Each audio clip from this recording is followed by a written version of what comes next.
we have to recognize that Iran feels this from an existential standpoint. So they are going to do everything they can to preserve these capabilities, continue to attack, continue to try to broaden and extend the conflict. This is last 10% is oftentimes the most difficult portion to get after. Have largely taken away the vast majority of Iran's ballistic missile capability.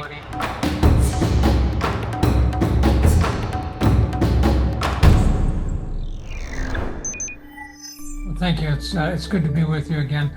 From a military standpoint, from the standpoint of the U.S. and Israeli military coalition collaboration here, I think it has gone pretty well. I think we've taken away a large amount of Iran's warfighting capability. Certainly, it's not all gone. We're continuing to see attacks that are being launched by Iran that are having impacts not just on the U.S. and Israel, but on other partners around the region. So we're going to have to continue to focus on that piece. I don't think that's unexpected at this point. And of course, all of this is coming at a cost. There's a lot of damage to loss of civilians. Certainly we've lost service members in this. There's been a lot of damage to infrastructure on all sides here. So from a military standpoint, this is going well, but of course we're still looking for what the strategic end state will be. What has been successful is that the United States and Israel have largely taken away the vast majority of Iran's ballistic missile capability, and they've certainly affected their drone capabilities.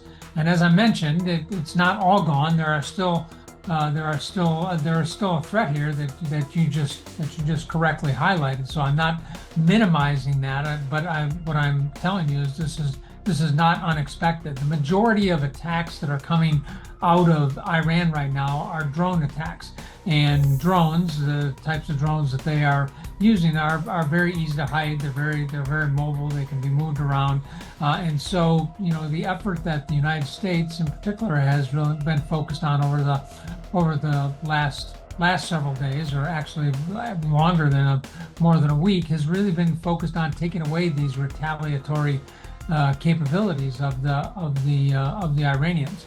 It has unfortunately taken a little bit of time. Again, that's not unexpected, but from in terms of the U.S. objective of trying to significantly limit Iran's ability to project power beyond their own borders, we have neutralized or destroyed a lot of that capability. There still are very small amounts that are left that are unfortunately continuing to have impacts across the region.